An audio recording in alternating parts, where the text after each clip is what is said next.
그러나 부활절이 단지 그뿐이라면 참 빈약한 신앙에 의해 사실은 반쪽도 안 되는 부활신앙을 소유한 셈입니다.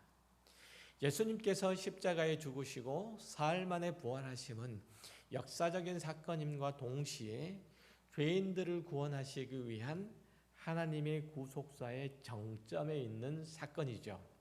다시 말하면 예수 그리스도의 부활은 구원받은 모든 성도의 신앙과 삶에 직접적인 영향을 미치고 결과를 만들어내고 있다는 뜻입니다. 잘 이해되지 않을 수도 있습니다. 차근차근 말씀드릴 테니 귀담아 들으시고 여러분들의 삶과 신앙의 초석으로서 부활신앙을 잘 소유하시길 바랍니다. 예수님께서는 하나님의 나라를 이 땅에 가지고 오셨고 또 그를 믿는 모든 이들에게 그 나라의 신민이 되도록 백성이 되도록 허락하셨죠. 예수 그리스도의 속죄 사역이 그것을 가능토록 했습니다. 누구든지 그를 믿는 자는 영생을 가졌고 심판에 이르지 아니함으로 사망에서 생명으로 옮겼느니라 라고 그렇게 말씀하시잖아요. 그러니까 그의 호적뿐만 아니라 그의 삶의 가치와 원리와 내용과 목적, 이 모든 것들도 다 세상 나라에서 하나님의 나라로 옮겨졌다는 거예요. 예수를 주라 시인하는 그리스도라 고백하는 모든 자들은 누구든지 이렇게 하나님의 나라를 살아가고 있는 거예요. 물론 성도가 살아가는 삶의 모든 환경과 조건들이 다 영원한 하나님의 나라로 옮겨졌다는 뜻은 아니에요. 우리의 생활 무대는 아직 이 세상이고 주님 오실 때야 비로소 새하늘과 새 땅이 열리며 우리의 생활 무대가 지금과는 완전히 다른 모습이 되죠. 그러나 구원 얻은 우리의 생애는 이미 그리스도 예수 안에서 부활과 생명을 살아가고 있으며 하나님의 나라를 살아가고 있는 거예요. 우리는 이전과는 다른 존재라 이런 얘기입니다.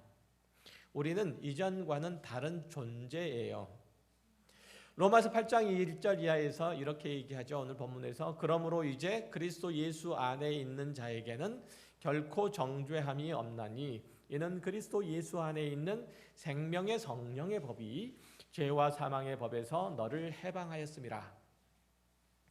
죄와 사망이 모든 사람의 법칙이 되었다는 것, 이건 법칙이란 뜻이잖아요. 죄와 사망의 법이란 얘기는 죄와 사망이 모든 사람의 법칙이 되었다는 것이고 그것은 결국은 인간이 멸망 위에 죽음 외에는 다른 답이 없다는 뜻이에요.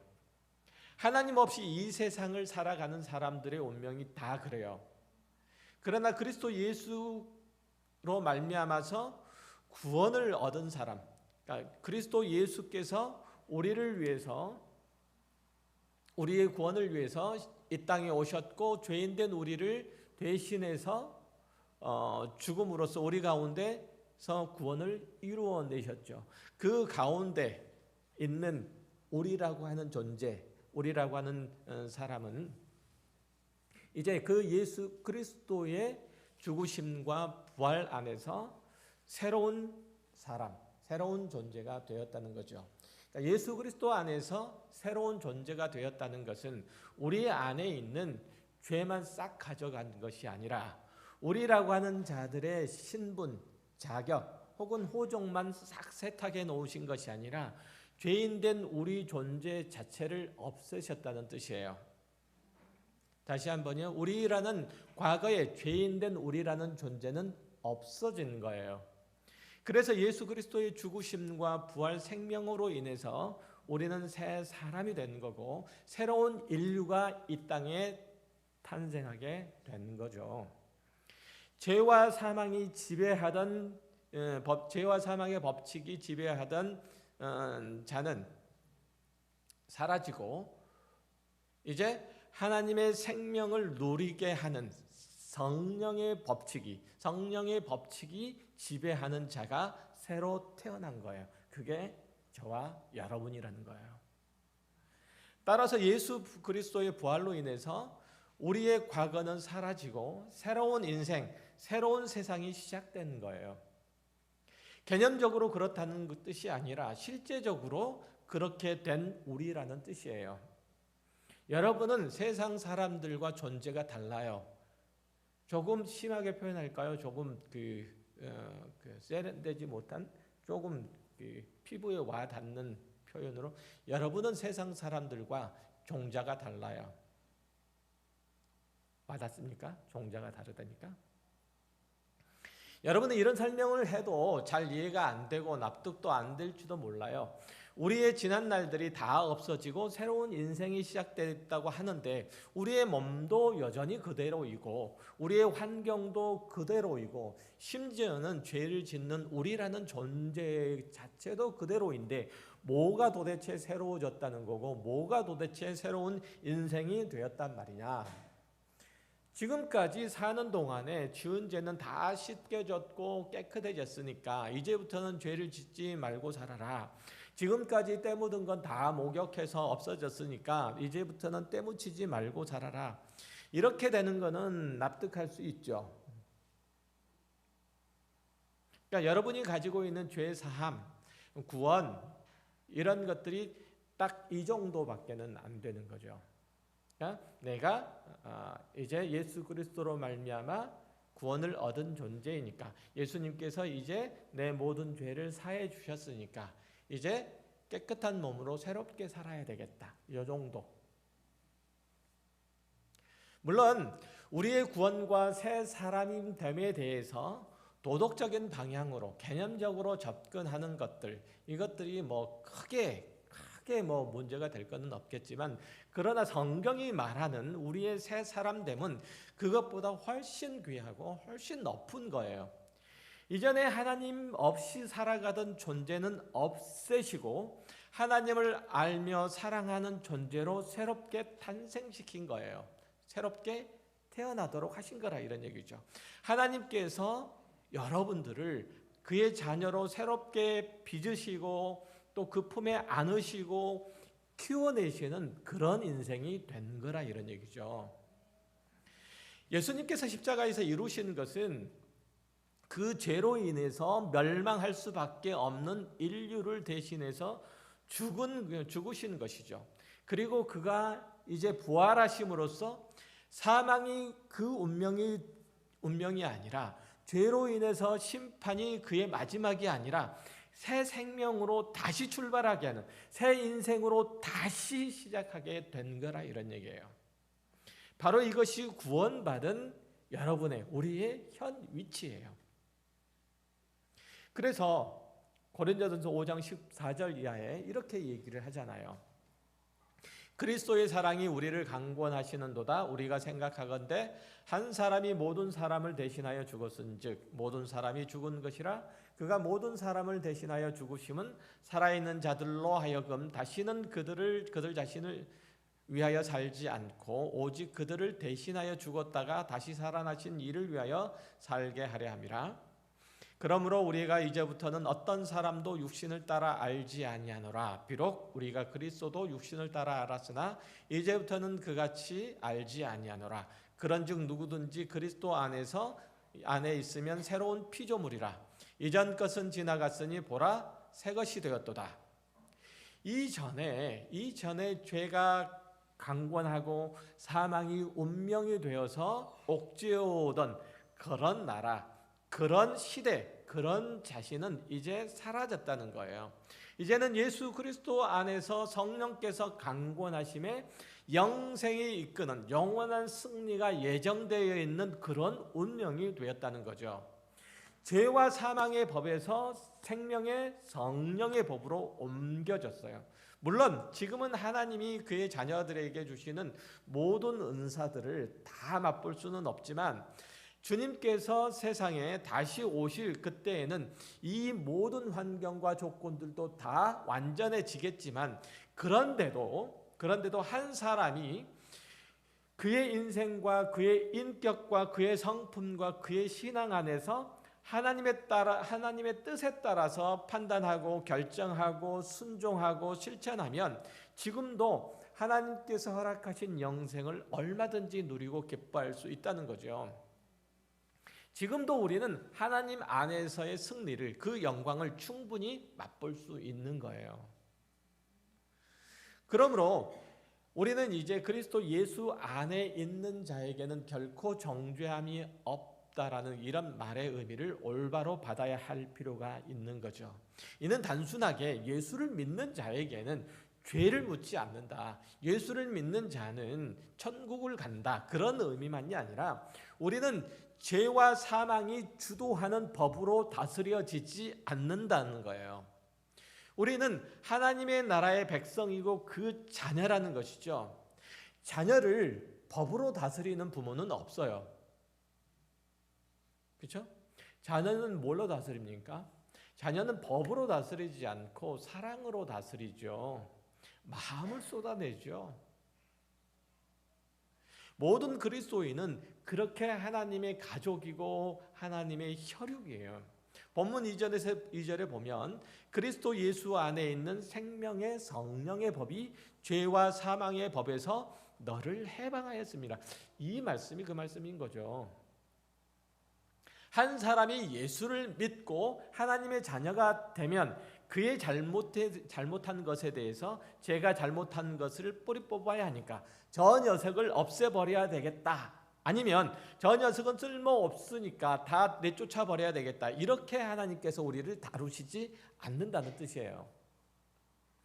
하나님과 우리가 부자가 되었다는 것은 다른 무엇도 끊을 수 없는, 지울 수 없는 관계를 맺었다는 그런 의미예요. 사람 사이에서는 입양한 아이라도 파양하는 경우가 덜어 있는데 하나님과 우리와 맺은 관계는 그렇지 않다는 거죠. 왜냐하면 하나님과 우리의 관계는 그리스도 안에서 맺어진 것이기 때문에 그래요. 로마서 8장 38절 이하에서 뭐라고 말하죠? 내가 확신하노니 사망이나 생명이나 천사들이나 권세자들이나 현재일이나 장래일이나 능력이나 높음이나 깊음이나 다른 어떤 피조물이라도 우리를 우리 주 그리스도 예수 안에 있는 하나님의 사랑에서 결단코 끊을 수 없다, 이렇게 말씀하시잖아요. 세상의 어떤 존재도, 세상의 어떤 일들도 하나님과 우리 사이를 갈라놓을 수 없는 근거, 그것은 바로 예수 그리스도가 있기 때문에 그래요. 예수 그리스도가 우리 옆에 있는 게 아니라 예수 그리스도 안에 우리가 있기 때문에 그래요. 우리를 향한 하나님의 사랑이 식지 않는 것은, 우리가 하나님의 지극한 사랑 가운데 있는 것은 우리가 그리스도 예수 안에 있기 때문에 그래요. 그에게 속해 있기 때문에 그래요. 하나님께서 예수 그리스도를 사랑하지 않을 수 없듯이 하나님께서 예수 그리스도 안에 있는 저와 여러분을 사랑하지 아니하실 수 없다, 이 말이에요. 전혀 느낌이 없으신가 봐요. 하나님이 보실 때 우리를 그냥 보시지 않는다는 뜻이에요. 하나님은 항상 우리를 보실 때 예수 그리스도를 통해서 봐요. 그러니까 그 어떤 사유에서도, 그래서 아버지와 아들인 우리와 하나님 사이는 늘 그렇게 유지가 되는 거죠.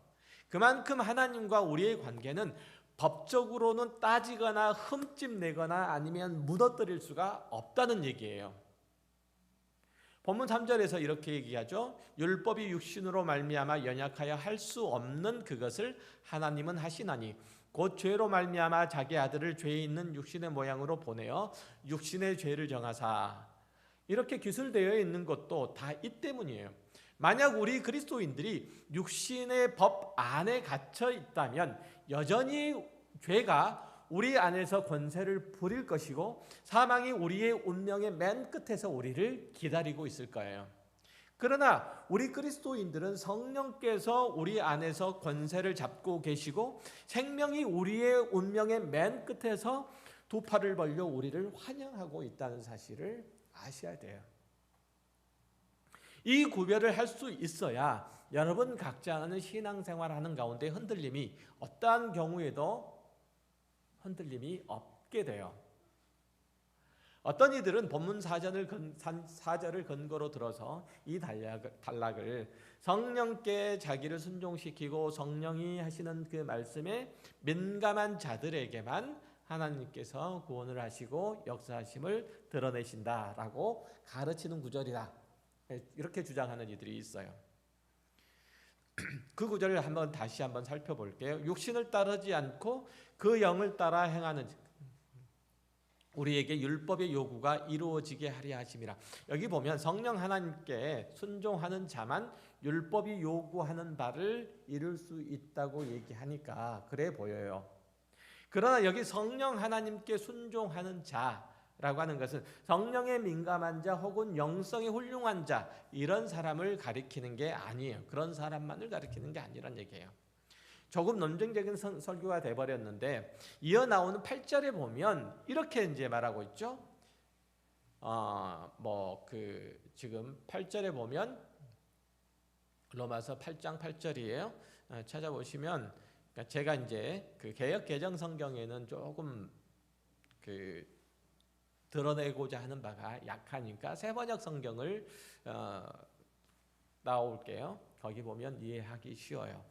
이렇게 나와요. 새번역 성경에는 육신에 속한 생각은 하나님께 품는 적대감입니다. 이렇게 얘기해요. 육신에 속한 생각은 하나님께 품는 적대감입니다. 그것은 하나님의 법을 따르지 않으며 또 복종할 수 없습니다. 이렇게 얘기해요. 그러니까 하나님께 대하여 적대감을 품는 자는 하나님의 법을 따를 수도 없고 또 복종할 수도 없다는 얘기죠. 그렇죠? 이게 이제 육신에 속한 생각이고, 그렇다면 여러분 중에 하나님께 대하여 적대감을 품는 이 한번 손 들어보세요. 없잖아요. 왜 이 순간에 머리를 만지시고 그러세요? 적어도 그리스도 예수 안에서 거듭난 이들은 이런 마음을 가진 이가 아마 없을 거예요.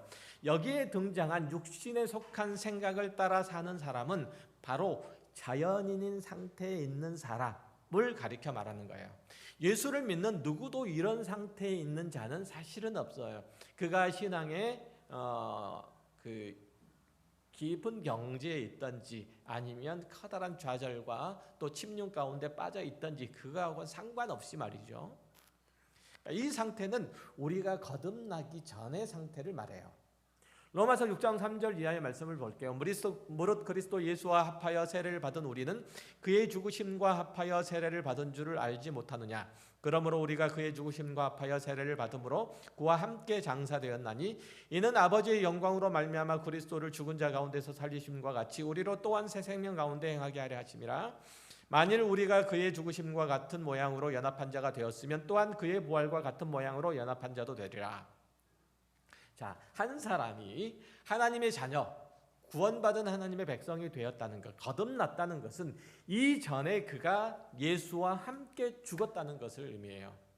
여러분의 과거는 다 죽은 거예요. 거듭나지 않았을 때의 과거는 다 죽은 거예요. 예수께서 죽으실 때 모든 죄인을 위해서 죽으신 거죠. 사실은 죄인들이 죽어야 할 자리에 예수께서 오셔서 그가 십자가에 죽으실 때 그 죄인들을 다 품에 안으시고 죽으셨어요. 그러니까 예수의 죽음은 바로 우리의 죽음이에요. 예수님께서 우리를 품에 안으시고 죽었다는 얘기는 우리를 살리시려고 품에 앉아서 이렇게 보호하시겠다는 뜻이 아니고 예수 그리스도께서 십자가에 죽으실 때 그 안에 있는 우리도 과거의 우리 된 자들도 다 그 안에서 죽었다는 뜻이에요. 예수 그리스도께서 십자가에 죽으셨다가 사흘 만에 부활하실 때 그가 다시 일어서심 안에서 우리도 다시 일어섰다는, 다시 살아났다는 그런 의미죠. 부활의 의미예요. 갈라디아서 2장 20절에 내가 그리스도와 함께 십자가에 못 박혔나니 그런즉 이제는 내가 사는 것이 아니요 오직 내 안에 그리스도께서 사시는 것이라 이렇게 얘기하잖아요. 이 준술이 나오는 게 괜히 나오는 게 아니잖아요. 내가 그리스도와 함께 십자가에 못 박혔어요. 그러니까 내가 그리스도와 함께 박힌 거예요. 내가 박힌 거예요, 십자가에.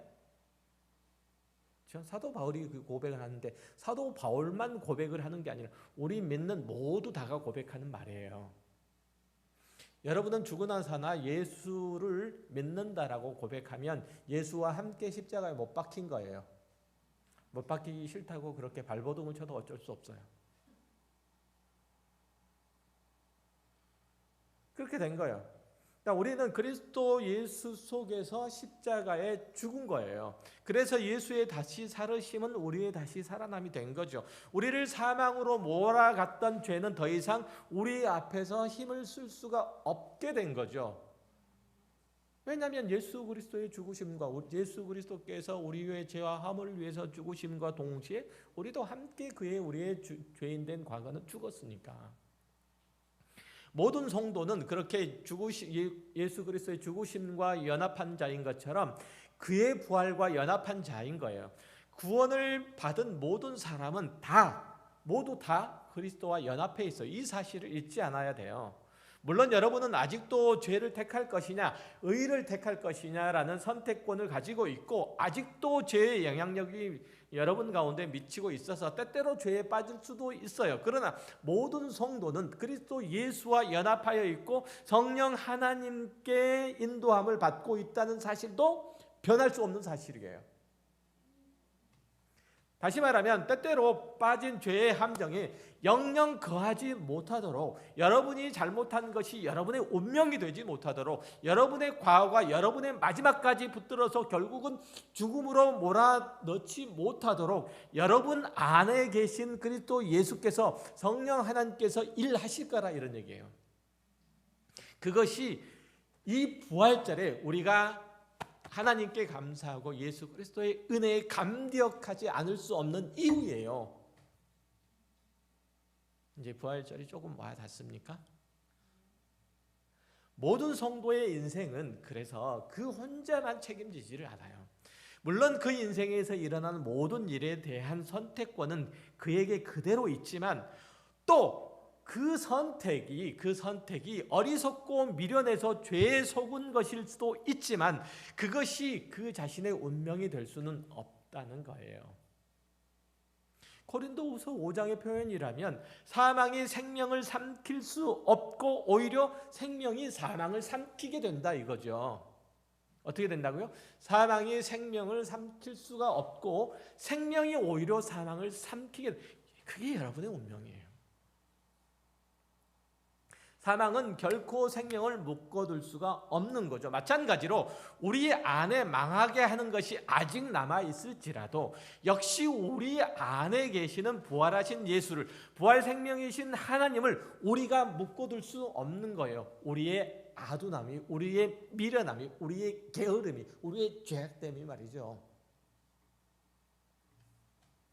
우리의 신앙 인생은 예수 그리스도의 부활로 말미암은 그 구원으로 인해서 그와 연합함으로 결국은 승리로 끝날 수밖에 없는 거죠. 우리의 승리는 예수 그리스도 승리 안에 있기 때문에 결국은 우리의 승리는 떼놓은 당상인 거예요. 만약 죄와 사망이 우리를 삼키려면 죄와 사망이 우리를 이기려면 우리보다 먼저 누구를? 우리 안에 계신 우리가 주인으로 삼고 있는 그리스도 예수를 먼저 삼켜야 돼요. 이해되세요? 그러나 그럴 수 없는 것은 예수 그리스도를 삼킬 수 없는 것은 예수 그리스도의 부활은 역사적인 과거로 우리 앞에 놓여 있잖아요. 변할 수 없는 사실이잖아요. 우리의 신앙의 인생의 과정이 얼마나 어리석고 얼마나 많은 실패를 할지라도 그 결과를 바꿔낼 수는 없다는 뜻이에요. 고린도전서 15장 55절에서 58절 이하에서 이렇게 얘기를 해요. 이렇게 요약해요. 사망아 너의 승리가 어디 있느냐? 사망아 내가 쏘는 것이 어디 있느냐? 사망이 쏘는 것은 죄요 죄의 권능은 율법이라 우리 주 예수 그리스도로 말미암아 우리에게 승리를 주시는 하나님께 감사하오노니 그러므로 내 사랑하는 형제들아 견실하여 흔들리지 말고 항상 주의 일에 더욱 힘쓰는 자들이 되라. 이는 너의 수고가 주 안에서 헛되지 않은 줄 알미라. 여기 보면 그리스도께서 우리에게 허락하신 그 승리 그것은 우리들에게 주겠노라고 그렇게 아니 줄 수도 있고 안 줄 수도 있다라고 가부간에 결정하도록 그렇게 허락하신 것이 아니라 예수 그리스도로 말미암아서 우리에게 주시는 그 당연한 귀결로서 우리에게 승리를 안겨주시는 거예요. 이게 성경에서 말하는 오늘 본문에서 말하는 얘기인 거죠. 우리 각자가 분투해서 어떤 이는 승리를 어떤 이는 패배를 그 결과물들로 받아들지 않는다는 뜻이에요. 물론 승리를 위해서 노력하는 것들은 필요하죠. 그것은 그리스도인으로서 명예로운 일이고 성실한 태도고 또 가치 있는 행동이에요. 그러나 그 승리를 하나님께서 주신다는 것은 성공과 실패가 우리의 손에 달려있지 않음을 확인해 주는 대목이죠. 기독교 신앙의 가장 놀라운 부분이 바로 이 부분이에요. 그러니까 우리의 각자가 자신의 삶 가운데서 하나님께 대한 신앙을 펼쳐 보이는 것에 비교할 수 없으리만큼 많은 것들을 하나님께서 우리 안에서 행하신다는 거예요. 우리가 하나님을 잊고 있을 때도 하나님은 우리에게 은혜를 베푸시고 그 성실하심으로 우리를 돌보신다는 뜻이죠. 믿음 안에서 잘 살아갈 때도 물론 기뻐하시지만 우리가 하나님을 배반했을 때도 하나님께서 우리를 위하여 우리를 그냥 내버려 두시지 않는다는 거죠. 우리를 결코 포기하지 않으신다는 거예요. 우리가 다 망쳤을 때도 되살려 놓으실 거라고 그렇게 얘기를 하잖아요. 우리가 삶의 어떤 형편과 어떤 정황 가운데 있을지라도 하나님께서는 우리와 함께 하신다고 그렇게 얘기해요. 결코 하나님께서는 우리를 잊지 않는다는 거예요. 우리가 하나님을 설령 잊는다 할지라도 이사야서 49장 15절 이하를 보면 이렇게 얘기해요. 이스라엘 백성들에게 하나님께서 이렇게 말씀하시죠. 여인이 어찌 그 젖먹는 자식을 잊겠으며 자기 태에서 난 아들을 긍휼히 여기지 않겠느냐. 그들은 혹시 잊을지라도 나는 너를 잊지 아니할 것이라. 내가 너를 내 손바닥에 새겼고 너의 성벽이 항상 내 앞에 있나니. 우리가 믿는 하나님과 우리의 관계가 이런 거예요. 이 관계 안에서 여러분이 경험한 부활은 바로 이 하나님 사랑 안에서 이루어지는 거라 이런 말씀이죠. 이런 말씀을 드리면 이런 생각이 들어요. 다행이다. 내가 요즘 대충 살고 있는데 앞으로도 대충 살아도 되겠다. 많이 놀다 와도 되겠네. 필요에 따라서 죄를 지어도 괜찮을 것 같은데 이런 어리석고 철모르는 생각을 하시는 분이가 혹시 계실 줄 모르겠어요. 물론 그렇게 하셔도 돼요. 죄를 지으셔도 되고 딴 데 가서 놀으셔도 돼요. 근데 각오는 하셔야 돼요. 쥐어터질 각오는 하셔야 돼요. 그렇죠? 집에서 말썽을 피우려면 못된 짓을 하려면 그렇죠? 엄마가 먹지 말라는 거 먹으면 하지 말라는 짓 하면 각오는 하고 그렇죠? 각오는 하고 해야지. 그게 사람들 생각이죠. 그러니까 똑같은 얘기예요. 하나님께서 그렇게 우리를 다루신다는 얘기예요. 그렇게. 그러니까 결코 우리는 하나님의 자녀이지 법으로 다뤄지는 너 사형 이건 아니라는 거예요. 그러니까 우리 가까운 교회 성도들은 그러지 않으리라고 생각되지만 이런 말씀을 드리면 어떤 이들은 아까 말씀드렸듯이 그래서 한국 교회가 이 모양이 된 거다. 한국 교회 성도들이 신앙에 방종을 하는 거다. 이렇게 생각을 말씀하시는 이들이 있어요. 그렇지만 그것도 문제지만 여러분의 신앙이 늘 조마조마하거나 아니면 완벽하게 살아야 한다는 강박에 사로잡히는 것도 또 문제예요. 여러분이 할 수 있는 것만큼의 최선을 다해 묵묵하게 꾸준하게 인내하고 세상이 뭐라든지 간에 하나님의 말씀에 순종하는 삶을 살려고 애를 쓰는 게 최고의 신앙생활이에요. 각자의 삶에 터전 가운데서 하나님의 말씀을 붙잡고 씨름하고 살아가되 자신의 삶의 분량만큼, 믿음의 분량만큼 하는 거예요. 그렇게 몸부림치는 모습들이 우리들에게 필요하단 말씀이에요. 그런데 대부분의 성도들은 여기에 시험을 겪는 거죠. 내가 주를 위해 열심으로 나아가면 세상이 다 내 앞에서 무릎을 꿇고 교회도 나를 박수할 거다. 조명해 줄 거다. 내가 주를 위해서 큰 뜻을 품으면 하나님께서 나에게 큰 능력과 힘을 주시고 그로 인해서 나는 세상도 깜짝 놀랄 만한 그런 업적을 이루고 교회도 당연히 교회가 수건으로 가지고 있었던 것들도 다 해결할 수 있을 거다. 그러나 하나님의 일하심은 그렇게 이루어지는 법이 없다는 거예요. 주를 위해서 열심을 품고 일한 이들 중에 세상의 스포트라이트를 받거나 칭송을 받은 이가 누가 있어요? 하나님은 우리더러 어떤 업적을 남기라고 어떤 공로를 쌓으라고 그렇게 부르시지 않아요. 하나님께서는 우리들에게 어떤 일을 설령 맡긴다 할지라도 그 일들을 통해서 우리가 하나님의 자녀로 온전하고 구비하도록 하나님의 자녀로 바른 모습을 갖추도록 그렇게 일을 맡기시는 거죠. 그거예요. 그러니까 여러분들이 어떤 일들을 교회에서 맡아서 한다고 하면 그 일을 통해서 하나님께서 나를 하나님의 사람으로 바로 세우시고자 깎고 다듬고 온전하도록 하시기 위해서 나에게 이 일들을 맡겨주시려고 하는, 하나님께서 나를 일꾼으로 부르신 것이 아니라 종으로 부르신 것이 아니라 하나님의 자녀로서 그의 아들 딸로서 그에게 일을 맡기셔서 하나님의 마음을 갖도록 하시는 게, 하나님의 뜻을 헤아리도록 하시는 게, 하나님의 성품을 품도록 하시는 게 하나님께서 나에게 일을 맡기신 목적이라고 생각하시면 돼요. 그거 이외에는 없는 거예요. 그러니까 자랑할 게 없는 거죠. 투정 부릴 게 없는 거예요. 그러니까 하나님께서 우리를 사랑하시기 때문에 그분을 사모해야 되는 것처럼 하나님도 우리를 원하실 뿐 우리의 능력이나 재주, 헌신 이런 것들만 원하시는 분은 아니에요. 하나님께서는 우리의 단물만 쪽 빼드시고 그렇게 뱉으시는 분 아니시라 이런 얘기예요.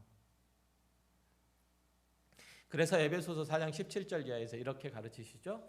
그러므로 내가 이것을 말하는 주 안에서 증언하노니 이제부터 너희는 이방인이 그 마음에 허망한 것으로 행함같이 행하지 말라. 그들의 청명이 어두워지고 그들 가운데 있는 무지함과 그들의 마음이 굳어짐으로 말미암아 하나님의 생명에서 떠나 있도다. 그들이 감각 없는 자가 되어 자신을 방탕에 방임하여 모든 더러운 것을 욕심으로 행하되 오직 너희는 그리스도를 그같이 배우지 아니하였느니라. 세상은 더럽고 부도덕하고 무지한 그런 수준에서 끝나는 것이 아니라 그들이 하는 모든 일들, 그들의 모든 일들이 다 썩어지고 없어지고 낡아질 것들 뿐이라는 거예요. 거기에는 생명에 속한 일들이 없기 때문에 사람들이 이 생명에 속한 것들을 선택할 가능성은 제로라는 뜻이에요. 우리가 나이가 들고 또 신앙 가운데 살다 보면 점점 분명해지고 뚜렷해지는 게 뭘까요? 그게 이거잖아요. 세상에 가치 있는 것은 아무것도 없다. 마음을 쏟아서 달려갈 것도 없다. 오직 하나님께만 영속적인 것들이 있고 인생의 목적을 삼을 만한 것들이 있다는 것을 깨닫는 거예요. 그거잖아요. 그것이 20절, 21절에 있어요. 에베소서 4장이요. 이렇게 나와요. 제가 읽어드릴게요. 오직 너희는 그리스도를 그같이 배우지 아니하였느니라. 진리가 예수 안에 있는 것 같이 너희가 참으로 그에게서 듣고 또한 그 안에서 가르침을 받았을진데 너희는 유혹의 욕심을 따라 썩어져가는 구습을 따르는 옛사람을 벗어버리고 오직 너희의 심령이 새롭게 되어 하나님을 따라 의와 진리의 거룩함으로 지으심을 받은 새 사람을 입으라. 이거죠. 이게 우리가 그리스도인으로서 꿈꾸고 소망하고 목표로 삼아 달려가야 할 인생길의 유일한 거예요. 무슨 말씀이에요?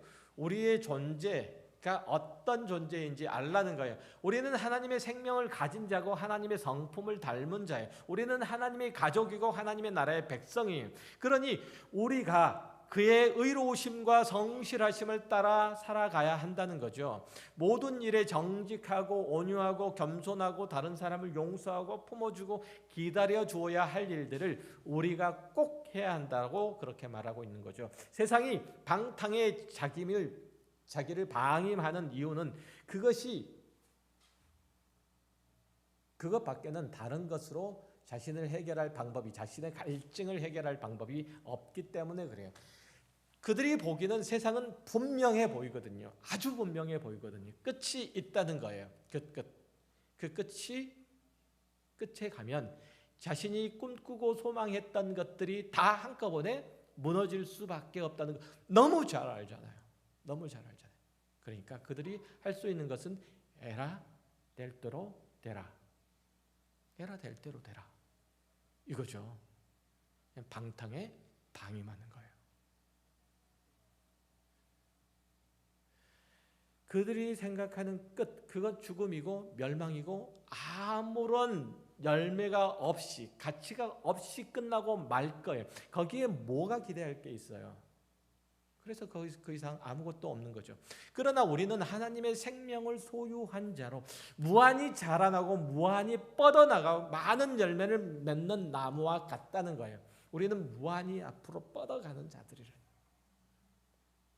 모두가 죽고 시들고 사라져 버려지는 가운데 우리는 영원히 청청한 나무처럼 그 자리를 지키고 살아간다 이거죠. 이 세상에서는 아무것도 아닌 것 같지만 사실은 모든 것을 소유한 자로 살아간다 이거예요.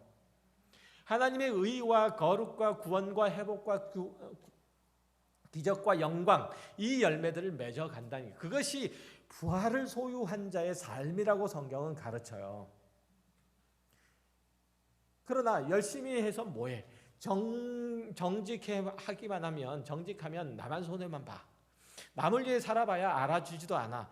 이런 의식들이 난무한 세상 가운데서 우리 그리스도인만 더 정직하고 더 사랑하고 더 나누어야 된다. 이런 식으로 외형적인 가치로 비교해버려서 그렇게 그리스도인들의 생활들을 치부해버려서 마치 선한 의식의 경쟁처럼 기독교 신앙을 홍보하고 또 그것이 기독교 신앙인 것처럼 마치 포장되어 버리는 것도 현재의 현실이에요. 이것들보다는 제가 처음에도 말씀드렸던 것처럼 하나님께서 우리를 다시 살리신 것은, 우리가 예수 그리스도와 함께 다시 일어난 것은 우리의 삶의 본질적인 변화가, 우리의 존재의 본질적인 변화가 있다는 거예요. 그렇게 일어났다는 거죠. 하나님의 생명과 복과 영광이 우리들에게 부어졌다는 거예요. 그렇다면 그렇게 부어진 이상 하루하루를 하나님의 사람으로 살아야 된다는 새로운 각오와 새로운 책임, 이런 것들을 우리 가운데 새기고 살아야 된다는 거죠. 하나님의 사람이 된 지위를 어둠 때문에 생긴 자긍심, 그리고 긍지, 이런 것들이 우리 가운데 자리 잡아야 하는 거죠. 그래서 내가 그 자부심, 그 긍지를 가지고 어떻게 살 거예요? 나는 하나님의 나라의 왕자다. 하나님의 나라의 공주다. 왕 나는 왕자다. 하나님의 나라의. 혹시 아세요? 나는 하나님의 나라의 왕자니까 너희들 까불지 마. 이러라는 얘기가 그런 뜻이 아니잖아요. 그렇죠? 그러니까 하나님의 사람으로 새롭게 된 자의 자부심과 긍지가 우리 안에 있다면, 우리의 존재 자체의 다름이 우리 안에 깨우쳐진다면 여러분들은 여러분의 삶에 대해서 다시 한번 새겨봐야 돼요. 목적과 의미에 대해서 다시 한번 생각을 해보셔야 된다는 거예요. 그리고 그렇게 살아야 하는 거죠. 세상 사람들이 무엇을 위해 살아가는지, 그것과 내가 무엇을 위해 살아가는지, 존재 자체가 다른 내가 어떻게 살아가는지를 분명한 구분점이 저와 여러분 가운데, 부활을 믿는 신앙 가운데 있는 모든 이들이 가져야 된다는 얘기예요. 이것을 깨닫지 못하고 이것을 경험하지 못한다면 부활절은 그냥 알을 깨고 나온 병아리 장식이 되어 있는 달걀 까먹는 날 정도로 그 이상 아무것도 아니에요. 나는 예수를 믿습니다라는 고백이 지니는 영광을 모르면 그가 그리스도인이라고 할지라도 그의 삶은 늘 불만, 늘 억울함 가운데서 벗어날 방법이 없죠. 모든 것이 헛되어 보이고 모든 것이 부질없어 보여요. 과연 그리스도인 됨이 그렇게 힘이 없고 보잘것없고 부질없는 짓일까요? 전혀 그렇지 않다는 거예요. 육신을 따라서 사는 사람이 맺을 것들은 아무것도 없어요. 실로. 갈라디아서 5장 19절에서 이렇게 얘기하잖아요. 육체의 일은 분명하니 곧 음행과 더러운 것과 호색과 우상숭배와 주술과 원수 맺는 것과 분쟁과 시기와 분냄과 당짓는 것과 분열함과 이단과 투기와 술취함과 방탕함과 또 그와 같은 것들이라. 하나님 없이 사는 자들이 거둘 수 있는 것들은 이거밖에는 없어요. 거기에는 우상숭배와 폭력과 거짓과 온갖 음란한 것들과 더러운 것들만 있죠. 성령을 따라 살 때 비로소 성령의 열매를 맺어요. 그것은 사랑과 희락과 화평과 오래 참음과 자비와 양선과 충성과 온유와 절제 이거잖아요. 그리스도 예수 안에만 생명수가 흐른다는 거예요. 거기서 멀어지면 사람은 영적 고갈 상태에 이를 수밖에 없고 그 영혼은 결국 고사될 수밖에 없다는 거예요. 아니 고사된 상태에서 영혼이 머무를 수밖에 없다는 거예요. 이 사실을 이해하지 못하면 여러분은 신앙생활의 대가를 항상 세상이 인정하는 것들로 얻으려고 할 수밖에 없어요. 그것을 못 얻으면 또 실망할 수밖에 없죠. 또 심지어는 분노할 수도 있어요. 그런 것들은 하나님께서 그의 자녀들에게 주시고자 하는 궁극적이고 참된 것들이 결코 아니에요. 사랑과 희락, 오래 참음과 자비 이런 것들은 사람이 소유할 수 있는 사람에게 보일 수 있는 정말 값지고 정말 영광스러운 것이죠. 그러니까 하나님께서 허락하신 미래를 소유하지 않는 사람은 결코 발휘할 수 없는 인격적인 덕목이에요.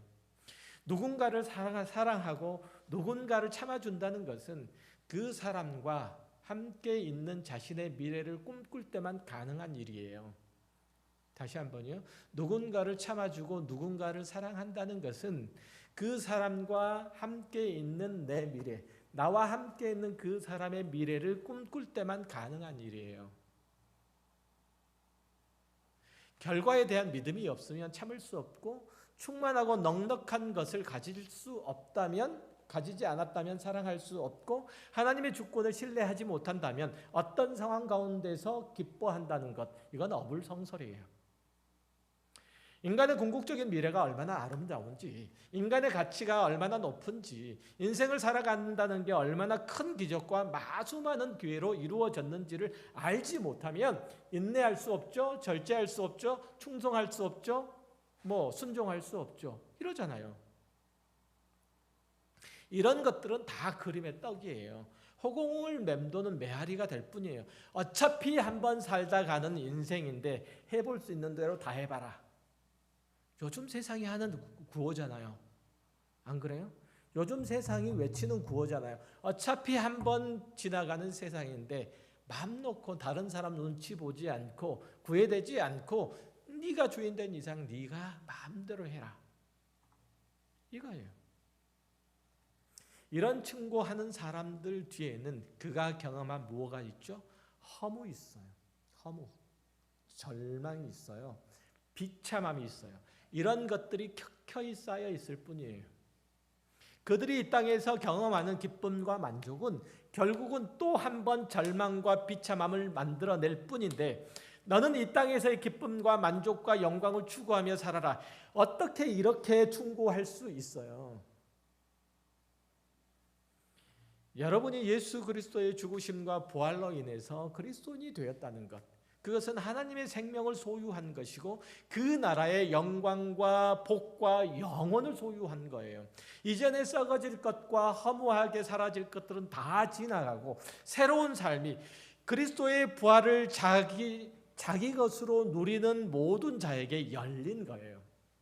그러니 오늘 이 부활절을 맞는 여러분에게는 매년 한 번씩 돌아오는 의례적인 행사가 아니라 그 새로운 삶으로 살아가는 데 나타나는 영광도 또 고난도 그리스도와 함께 받겠노라고 하는 고백하고 그 고백이 그리고 그 길을 가도록 촉발하는 이 부활절 이 날이 되시기를 주의 이름으로 축원합니다.